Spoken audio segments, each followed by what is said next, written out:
Nagkamali ng akala si Claire. Nahilot na siya lahat ni Aling Tinay ay hindi pa rin nawawala ang pananakit ng katawan niya. Idagdag pa ang lalong pagtaas ng lagnat niya. Napapangiwi na lang siya kapag kumikirot ang kanyang balakang. Tila hindi nakatulong ang pag-inom niya ng paracetamol kada 4 na oras para mabawasan ang init ng katawan niya. Pati tuloy si Tia Lucia ay nag-aalala sa kanya. Mabuti pa'y magpatingin ka na sa doktor, suwestyon ito. Hindi na ho. Naayos din naman ang pakiramdam ko. Ang sabi nga ni Ate Tinay, mawala lang ang pasa ko ay tiyak na gagaling ako. Kung bakit naman baga hindi ka nagpadala sa ospital kahapon? Ayos na ho ako, sabi niya. Ko ay may ayos baga namang ganyan na halos hindi na makatayo. Anito, bago ito umalis ay pinagluto sila nito. Inasikaso rin ito si Daniel. Umalis lang ito nang dumating si Oming. 2 araw taas baba ang lagnat ni Claire. Nasa 3 araw at saka bahagyang umayos ang pakiramdam niya. Ganun pa man ay hindi pa rin siya makalakad ng tuwid. Hindi pa rin niya kayang maglako ng kakanin. Hindi pa rin naman tapos ayusin ang sidecar niya. Siguradong okay ka na ate? Tanong sa kanya ni Oming isang umagang magkakasabay silang kumain. Oo, hindi na ako nilalagnat. Tama ang sabi ni Ate Tinay. Hanggat hindi nawawala ang bugbog, hindi mawawala ang lagnat ko. Ang dami nang naghahanap sa tinda mo. Baka sa isang araw ay makapagtinda na uli ako. Wag na ikaw tinda ate, pautal na sabi ni Daniel. Hinaplos niya ang braso nito bago niya pinunasan ang baba nito na puno ng kanin. Bakit? Palaan dito katabi ko. Natawa siya sa sinabi nito. Hindi pwede Daniel, kailangan magtrabaho ni ate para may pambili tayo ng corned beef. Di ba paborito mo yon? Sunod na tango ang isinagot nito. Nag-aalala na naman siya. Paano kaya kung nasa Kalamba na sila? Kung makakapagtrabaho siya, makikiusap siya na ilagay siya sa panggabing shift. Kapag gano'n ang schedule niya, ay masasamahan niya si Daniel sa araw at si Oming naman ang magbabantay rito sa gabi. Pagkatapos mag-almusal ay nagpaalam na si Oming. Nang maiwan sila ni Daniel, ay pinaliguan niya ito tapos ay nanood sila ng telebisyon. Bandang 9:00 nang may narinig siyang pumaradang sasakyan sa tapat ng kanilang bahay. Nang sumilip siya sa bintana ay nakita niya ang asul na ekspedisyon ni Oliver. Kapag kuwan ay umibis ito mula roon, kasunod nito si Rupi. Nasiguro niyang sa kanila ang punta ng mga ito nang pumasok ang mga ito sa tarangkahan. Lalong bumilis ang tibok ng puso niya. Hindi agad siya nakahuma nang marinig niya ang sunod-sunod na pagkatok sa pinto. Ate, tao, sabi ni Daniel. Saka lamang siya tumalo mula sa sopa at binuksan ang pinto. Nakabungad si Rupi ng ngiti-ngiti. Si Oliver naman ay nasa likuran ng pinsan niya at seryosong nakatingin sa kanya. Claire, may bisita ka, ani Rupi. Bisita? Bakit naman siya bibisitahin ni Oliver? Hindi agad siya nakasagot. Nilugan niya ang pagkakabukas ng pinto. Tuloy kayo, kapag kuwan ay sabi niya. Siya na lang ang papasukin mo, pinsan. Ako'y may pupuntahan pa. Sinamahan ko lang talaga si architect dito. Binalingan nito si Oliver. Bossing, may iwan na kita rito. Tumango naman si Oliver. Salamat, Rupi. Tinapik nito ang balikat ng pinsan niya. Nang makaalis na si Rupi ay sakalang tuluyang pumasok si Oliver. Pinaupo niya ito sa sofa. Napansin niya yung titig na titig dito si Daniel. Hello, Daniel. Bati nito. Ngumiti rito si Daniel kapag kuwa'y tumungo. Likas na mahihayin ito sa mga nagiging bisita nila. Umaling sa kanya si Oliver. Nakwento na sa akin ni Rupi ang tungkol sa inyong magkakapatid. Sinangabi na nga ba niya at naichismis na ni Rupi ang buhay nila, kaya maski ang pangalan ni Daniel ay alam na ito. Matanda sa kanya ng 2 taon si Rupi. Malapit sila sa isa't isa kaya hindi na siya nagkomento sa ginawa nito. Nabalitaan kong nilagnat ka raw at hindi makapagtinda. Wika nito. Nakatingin ito ng diretso sa kanyang mga mata. Oo nga pero magaling na ako. Nailang siya sa matamang pagtiting nito. Kahit alam niyang walang ibang kahulugan iyon. Kasalanan ko kung bakit nagkaganyan ka. Naku hindi, ako naman talagang tatanga-tanga eh. Nakakahiya nga dahil tinarayan pa kita. Dapat kasi pumayag kang magpadala sa ospital. Dapat na x-ray ka pero nasiguro natin kung wala kang bone fracture. Okay na ako talaga. Bukas nga kahit hindi pa gawa yung sidecar, ay magtitinda na uli ako. Basket na lang muna at bilaong dadalhin ko. Claire, sumama ka sa akin. Nagulat siya. Saan? Sa ospital. Kailangang ma-check up ka. Nabasa niya ang concern sa mga mata nito. Siguro ay natatakot ito na lumala ang kalagayan niya Dahil baka magastusan ito ng malaki. Maayos na talaga ako, tanggi niya. I insist, kailangang maipagamot ka. Ano ba ang lalaking to? Mabait nga, makulit naman pala. Hindi na. Please, hindi na ako nilagnat kagabi. At saka hindi ako pwedeng basta umalis dito. Walang kasama si Daniel. Di isama natin siya. Nagulat siya. Ha? 2 beses pa lang yata niyang naisama sa bayan si Daniel mula nang mamatay ang kanilang inay. Mahirap kasing isama ito kapag walang sariling sasakyan. Kailangang dalhin ng wheelchair nito. Yun ay kapag nayaya lang sila na mamasyal ng kamag-anak nilang may jeep. Umaling si Oliver kay Daniel. Daniel, gusto mo bang mamasyal? Ngumiti si Daniel pero halos mabali ang leeg nito sa pag-iling. Naputol ang pag-uusap ng mga ito nang dumating si Tia Lucia. Ipinakilala niya ito kay Oliver. Ikaw gang nakabundol sa pamangking ko. Oo, pero hindi ko sinasadyang nangyari. Magalang na wika ni Oliver. Alam kong aksidente ang nangyari pero ako ga ay nagagalit din ni kay Claire dahil hindi nagpadala sa ospital. Ilang araw na nilagyan. Iyan eh. Kaya nga ho narito ako ngayon, gusto ko yung ipa-check up eh. Nilingon siya ni Tia Lucia. Sige na Claire, sumama ka na. Magbihis ka na at makasiguro tayong walang diferensyang pagkakatilapon mo. Tumanggi siya. Tia, ayos na ho ako. Naku, huwag ka nang tumanggi pa. Maigi nang nakakasiguro. Pilit nito. Ako na munang bahala kay Daniel. Nang sulyapan niya si Oliver ay nakangiti ito. Wala na siyang nagawa, kundi pagbigyan ito. Nagpaalam siya sa mga ito. Pagpasok sa kwarto ay bigla siyang nataranta. Hindi niya alam kung anong damit ang isusuot. May mangilan-ngilang siyang maayos na t-shirt at blouse. Sa buong buhay niya, ay noon lang siya nag-alangan na maging bitsura niya sa harap ng isang lalaki. Lihim na pinagalitan niya ang kanyang sarili. Para magpapacheck up lang ay masyado siyang natataranta.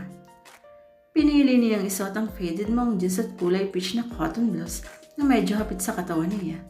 Mabuti lang at maaga siyang naligo. Simula nang nagkalagnat siya at ng araw na yun lang siya uli nakaligo. Iniisip niya kung magli-lipstick siya. Sa huli ay nipasya niyang wag na lang. Baka kung anong isipin ng mga makakakita sa kanya. Hindi niya nakasanayan ang paglalagay ng anumang koloreto sa mukha. Parating baby powder at baby cologne lang ang gamit niya. Makalipas ang 10 minuto ay lumabas na siya ng kwarto. Nag-aalala siya na baka mainip si Oliver. Para sa gaya nitong lalaki, lakalupa at arkitekto ito. Mahalaga ang bawat minuto nito. Walit lang ang bitbit niya nang lumabas ng kwarto. Sa sulok ng kanyang mga mata ay nakita niyang nakatingin sa kanya si Oliver. Kung bakit nahihiya siyang tingnan din ito ay hindi niya may paliwanag sa sarili. Tinubuan ba siya ng mali siya dahil dito? Malay ba niya kung may asawa na ito? At kung wala naman, noon ka napansin siya nito. Malayo ang agwat nila hindi lang sa uri ng pamumuhay, kundi maging sa itsura. He was the epitome of a tall, dark, and handsome man. Samantalang siya ay simple at pitay na babae. Cute naman.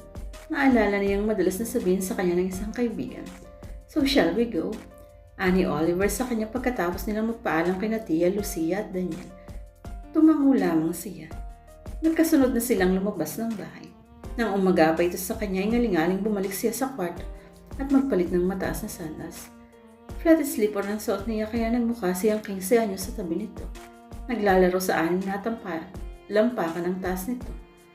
Nang nakasakay na siya sa passenger seat ay ganoon na lang ang pagpipigil niyang mapabuntong hininga. Hindi naman nagsasalita si Oliver kaya hindi na rin siya nagsalita. Itinuon na lang niya ang paningin sa kalsada. Salamat na lang at tinted ang bintana ng sasakyan nito.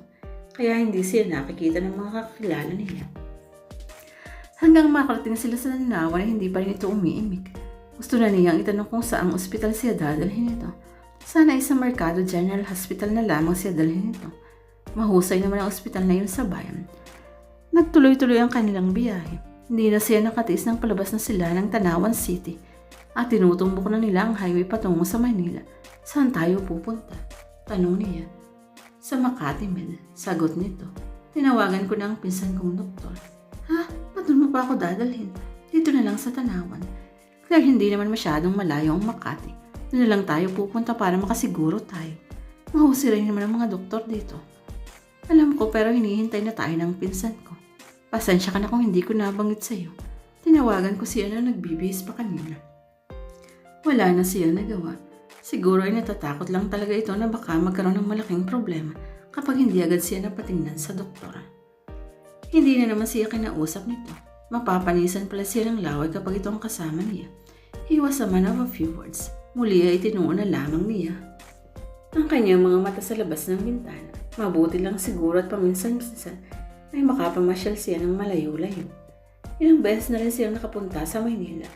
Nakapasyal na rin siya sa Glorieta kasama ng mga pinsan niyang nagtatrabaho sa Alabang.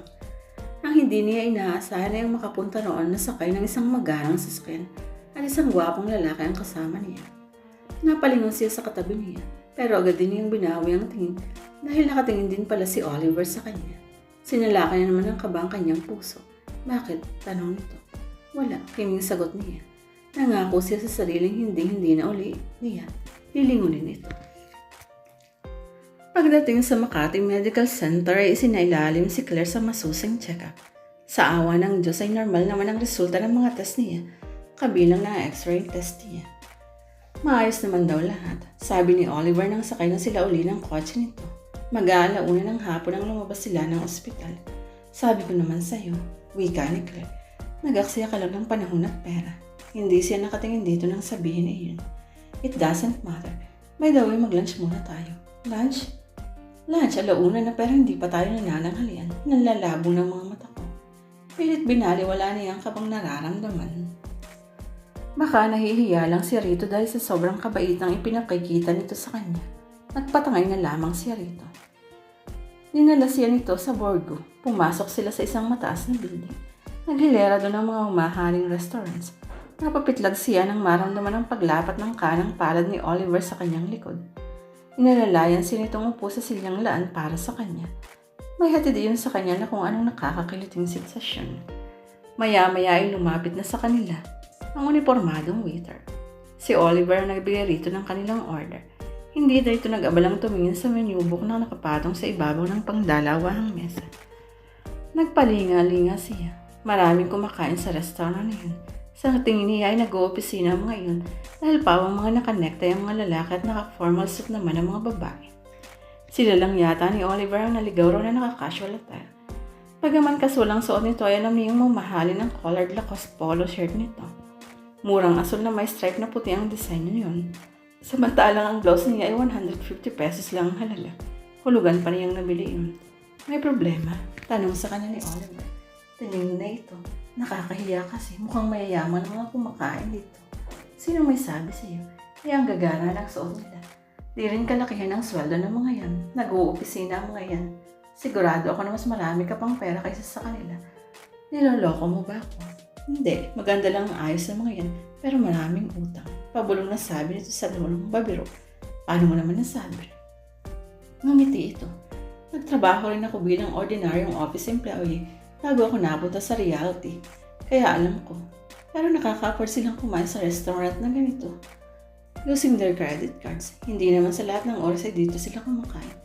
Normally kapag ganitong payday lang. Akin si ngayon, diba? Hindi na siya nakapagsalita dahil lumapit ng waiter. Isa-isang inihain ito ang kanilang pagkain. Special paella platter ang main course nila dahil gutom na palakas ang kain niya. Pansamantalang nakalimutan niyang hiya kay Oliver at sa mga tao sa paligid. Kumakain na sila ng dessert na cinnamon coffee cake. Nang magsalita ito, so saan kayo lilipat na magkakapatid? Usisa nito. Sa apartment ni Kakang Isko sa Kalamba, tugon niya. Kung hindi mo mama sa maindo na muna kayo tumira sa bahay na inuupahan ko sa Bukani ng Nayon. Agad na tumanggi siya. Naku, hindi pwede. Bakit naman? Ay sus, ano na lang ang iisipin ng mga tao? Ngumiti ito. Hindi naman ako nakatira doon. Kinuha ka lang iyon para may tinutuluyan ako kapag pumupunta ako sa malaking pulo. Kapag nagsimula naman ang construction, hindi na rin ako nag-i-stay roon. Sa Maynila pa rin uuwi. Isa pa magkakaroon kami ng barrack sa site. Hindi talaga pwede. Paano ang hanap buhay mo? Sa pabrika na lang ako magtatrabaho. Ipapasok daw ako ng anak ni Kakang Isko sa kumpanyang pinapasukan niya. Pero kukuha ka ng lote. Kung kakayanin ko ang buwan ng hulog, wala naman akong pag-ibig share kaya baka mahirapan ako. Kaya mo yun, kumuha ka na. Sana na. Bago sila tuluyang umalis ng restaurant ay nag-take out pa si Oliver ng pagkain. Siguro ay para yun sa hapunan nito.